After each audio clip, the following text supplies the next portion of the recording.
setelah sholat wajib. Wiridnya hukumnya wajib melok koyok sholate nopo benten, ngoten nggih. Zikir ini ya sebagai tambahan saja. Memang anjurannya kita setelah sholat itu jangan langsung launching ya, assalamualaikum lurut nyanti ngoten. Duduk sejenak. Kayak model adik nanti hajat karo Gusti Allah, banyak kita hajat. Baca istighfar, baca ini, baca ini.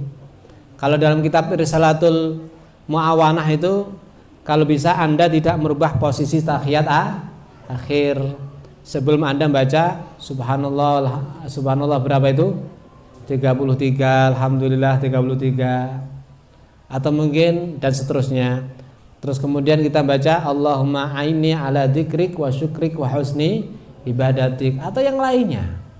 Semuanya punya keutamaan-keutamaan. Ya. Nah, itu akan lebih menyempurnakan. Bahkan dalam satu hadis itu setelah Anda sholat, sebelum Anda ngomong urusan dunia tidak merubah posisi, maka saat itu apa? Malaikat akan terus memintakan ampun kepada Anda. Ngerti nggih? Jadi bar salat wajib aja langsung ngrasai HP mang sapa to WA iki, Bang. Walah njaluk duit. Kok dhisik, Pak? Ya, jangan urusan dunia. Atau ma bainal isya'an. Di antara maghrib sama isya. Iki HP-mu delehno dhisik, Pak. Delepno nek kon ngendi dhisik. Nggih dzikir. Balik karo Gusti. Makanya salat teng mriku disebut salat awabin, salat balik karo Gusti. Oke lali jam niku. Nggih mboten? Manjing ngasar bayaran bar magrib dolan. Golek panganan. Nggih nggih. Ya wis, waktu banyak orang lalai Anda zikir, Anda punya makam yang tinggi. Tiang rumene astun juwogo. Ma bainal isya'anin juwogo lera dinge ngaji, nggih urusan agama setenan ora bakal ngomong. Iki ora wis. Serane bedane iki. Ya, ma bainal isya'anin buat ibadah. Buat ibadah, malah alhamdulillah Allah, semoga Allah selalu memanjangkan umur Abah bin Mustafa. Abah bin Mustafa niku nggih bar maghrib sampai isya mesti wirid. Niku lek diisi lintune jan mboten pareng blas, tegas beliau. Wis niku nggih waca ratib hadat maca yasin apa maca napa wis engko masalah sing anu liyong engko dhisik. Sampeyan urusi urusan donya ora bakal ora sugih-sugih ya. Mek mula kae. Melarat, sugih ora ngono. Padahal koyo mbendino ekstra bisnis itu. Karena nggak bisa jaga waktu. Mana yang harus kita kembali kepada Allah, mana harus kembali mana. Ngaten nggih? Pun yang lain. Kedap-kedap.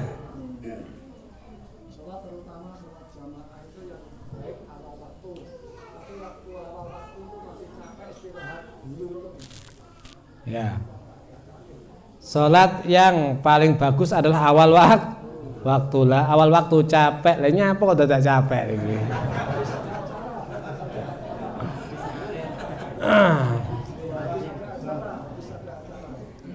Lah iki lek rada ngoyo ganjaran praya akeh malahan iki. Al ajru ala qadri taat, ganjaran sesuai kadar capek. Nah, itu niku nggih. Lho niku mboten capek ya ora ikhlas kok.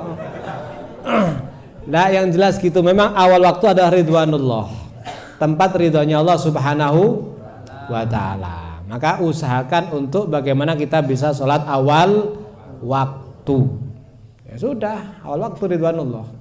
Tapi memang kadang-kadang mungkin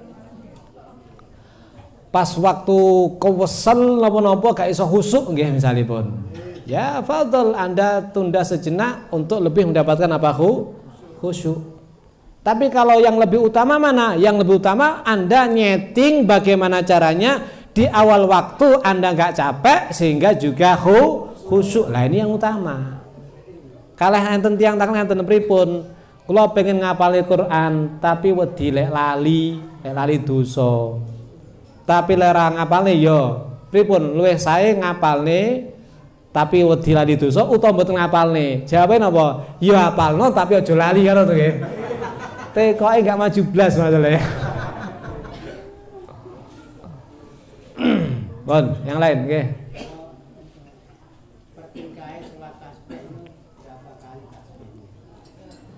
Tasbih itu ada yang bawa Nasoidin ya? 300 apa 150? 300 ya? 300. Kan sholat tasbih itu 4 rakaat.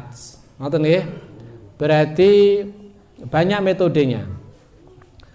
Bisa pokoknya satu rakaat itu mencapai 75. 2 rakaat berapa? 150.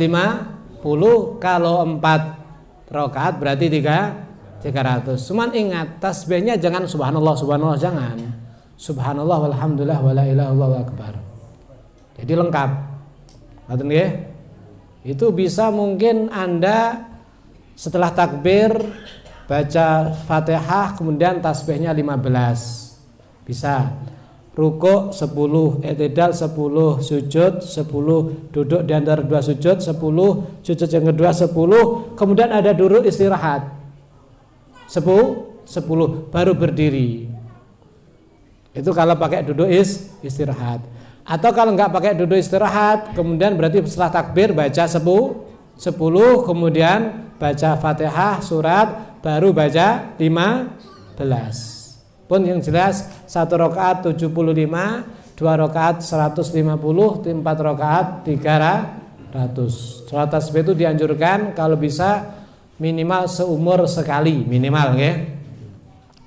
Lebih maju lebih bagus. Apa meneh seminggu sekali apalagi 1 hari. Ya, karena itu termasuk salat hajat, salat sing bermakna doa niku nggih. Pun yang lain.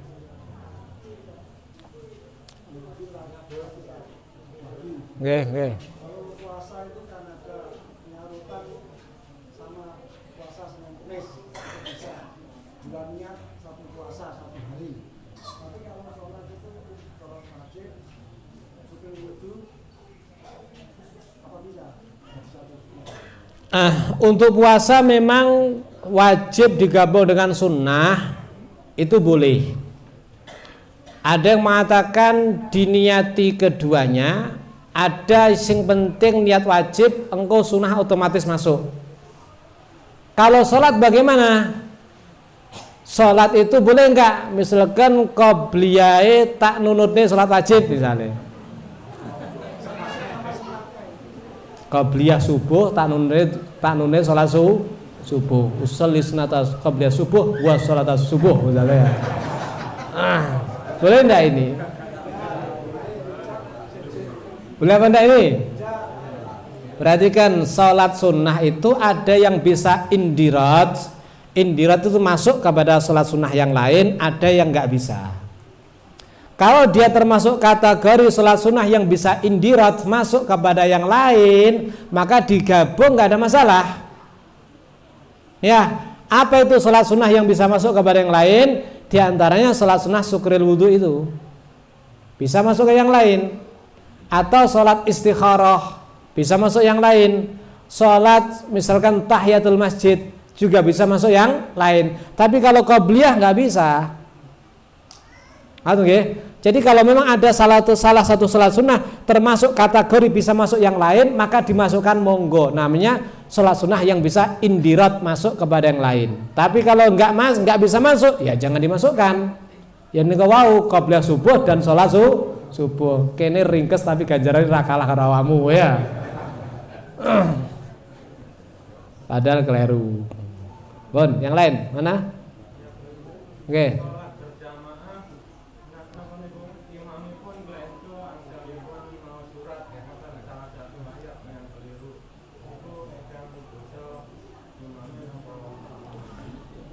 Kalau imamnya keliru dalam masalah ayat, masalah surat, surat kan bukan perkara wajib, ngoten nggih. Surat adalah perkara ya kita ingatkan. Ojo langsung wah iki sapa iki dosa iki. Dipun emot akan. Tapi lek sekira imam tasih emot biarkan dia mengingat-ingat. Lek panggah lali dipun emot akan. Kecuali imamnya wis nyerah ganti surat ae. Ngoten. Maca surat Qul ya ayyuhal kafirun panggah mulek ra teko nggon misale ya. Kan nyatune ya niku kan ngoten nggih. Panggah mulek kok ra barbar iki mang nyanti mang bar. Ganti Qul huwallahu ahad misale. Ngoten nggih? Nah, jadi itu masalah sunnah. Ngoten, yang lain.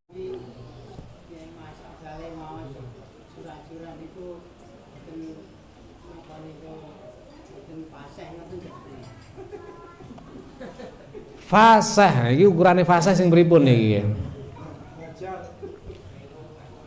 Enten tiyang niku muni R gak iso sampai tua, enek mboten? Enek sapa? Enek nyatune iki. Artinya fasih itu kalau Al-Imam Ghazali ya, jangan terkecoh dengan urusan dohir. Karena al-maksud adalah al-batin. Maksud daripada Anda membaca adalah at-tafahum wa tadabbur. Kalau Anda fokus di makhraj, maka kuatirnya Anda lupa dengan memahami makna atau tadabbur menghayati makna. Sing penting corok dalam bahasa niku mboten kleru, orang rubah makna enggak ada masalah. Siratal ladzina an'amta, ta itu maknanya siro atau kamu, dirubah tu, lah ini baru keliru. Tu maknanya bukan siro, bukan kamu, tapi sa. Nah ini baru keliru. Atau ngurangi huruf dan sebagainya, itu baru keliru. Tapi kalau masih wajar-wajar aja nggak ada masalah. Dah, pun nggih. Utek kaya malah amburadul teh kaya orang bahas iki, bahas kaya iki. Alhamdulillah rabbil alamin. Oke, enggak senggal.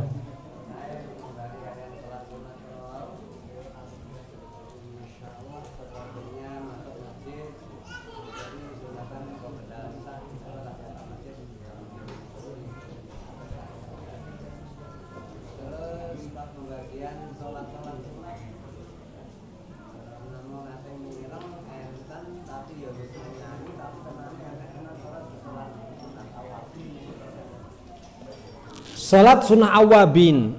Salat sunnah awabin itu dikatakan siapa orangnya salat 6 rakaat di antara maghrib sama isya niku nggih. Itu termasuk salat sunnah awabin, sama dengan ibadah berapa itu? 12 tahun. Lah salat sunnah awabin itu bagaimana? Bisakah indirat masuk kepada yang lain? Al-Habib Salim Sultan Ulama ini selalu yang mengistiqomahkan sholat sunnah awabin. Kalau seandainya di waktu terawih beliau belum sempat sholat sunnah awabin, kadang-kadang digabungkan dengan tarawihnya, diniatkan. Berarti sholat sunnah awabin termasuk bisa indirat dengan yang lain.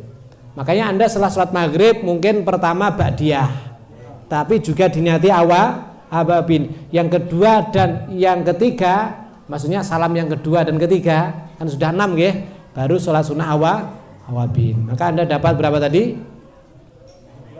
12 seperti ibadah 12 tahun.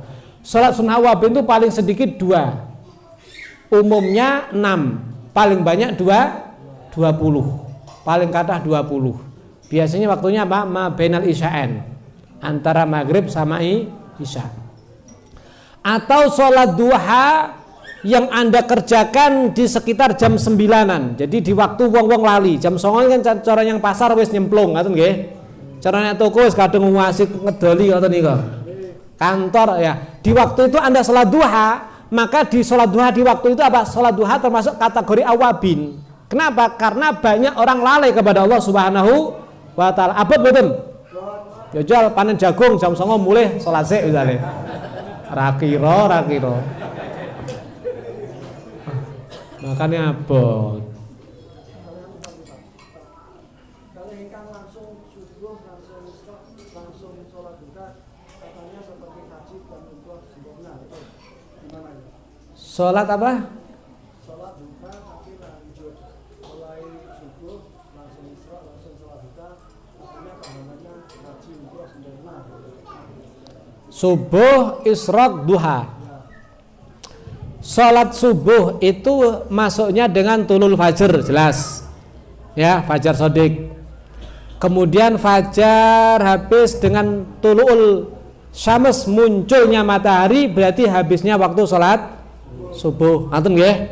Bar niku ora oleh sholat.